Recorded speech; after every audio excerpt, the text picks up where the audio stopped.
মোহাম্মদুর রাসূলুল্লাহ। আর বিসমিল্লাহ আলা মিল্লাতি রাসূলিল্লাহ বলে কবরে শোয়ানো হয়।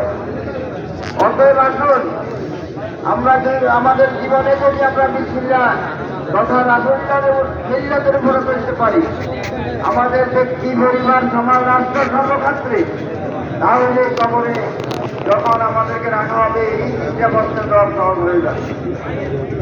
অতএব আমরা দোয়া করি, আল্লাহ পাক ওনাকে ক্ষমা করে দিন। আল্লাহ পাক ওনার সন্তান সন্ততিগুলোকে আল্লাহ হেফাজত করুন এবং এই বাচ্চাদেরকে যেন এই দাবিটা উঠেছে আমরা সকলে মিলে পরিবারকে খেয়াল রাখবো ইনশাল্লাহ, যেন তারা লেখাপড়া করে বাসের শোককে সইতে পারে, চিন্তা শারীরিক শোককে সইতে পারে। আল্লাহ সবাইকে প্রতিষ্ঠান করুন। তিনি অ্যাক্সিডেন্ট করছেন, সমাধানমূলক বক্তব্য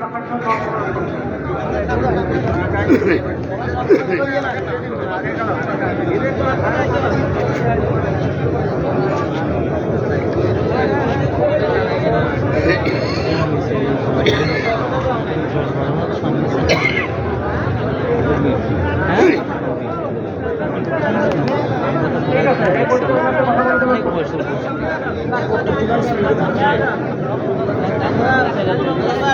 আছে।